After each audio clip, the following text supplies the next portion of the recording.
Slovenská republika je už 16 rokov samostatným štátom.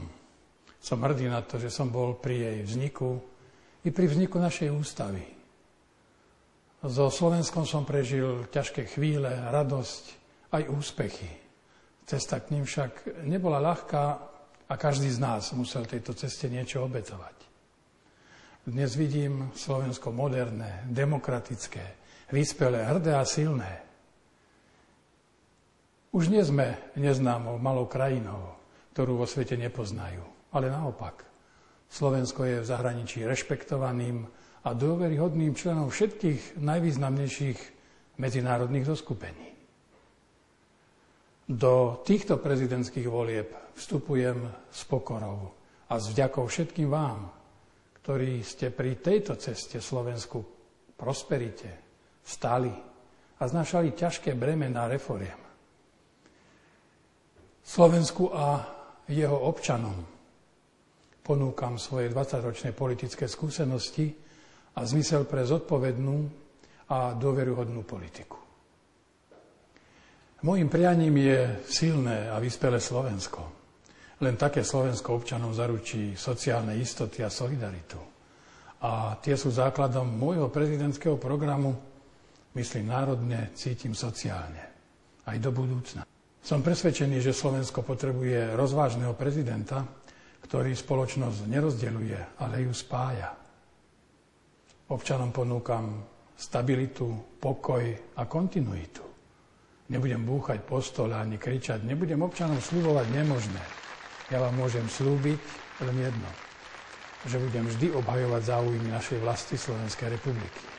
Budem podporovať sociálne programy a budem slúžiť občanom, tak ako doteraz. Som jedným z vás, som vaším prezidentom.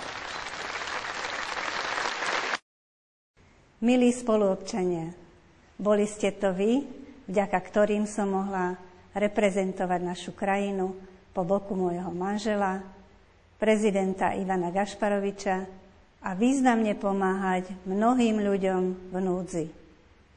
Vy ste mu dali dôveru, ktorú sa snažil nesklamať pri naplňaní svojho programu Myslím národne, cítim sociálne.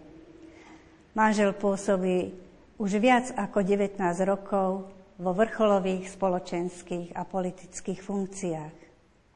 Bol pri vzniku Slovenskej republiky a podieľal sa na príprave ústavy Slovenskej republiky.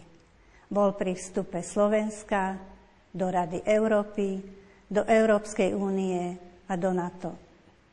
Veľmi dobre pozná potreby vás, občanov, počúva vaše názory a aktívne s vami komunikuje. Svojimi postojmi vždy obhajoval záujmy Slovenska a postavenie jeho občanov.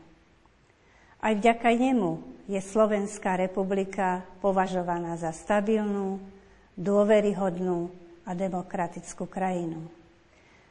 Práve v tomto volebnom období sa slovenský prezident stal akceptovaný doma a v zahraničí, čoho dôkazom sú mnohé významné zahraničné pozvania a cesty do dôležitých štátov a kráľovstiev. Bez akceptácie prezidenta by britská kráľovna Alžbeta II. Neprijala pozvanie a nepricestovala na Slovensko. A taktiež aj návšteva Ivana Gašparoviča v Bielom dome mala pre našu krajinu veľký význam.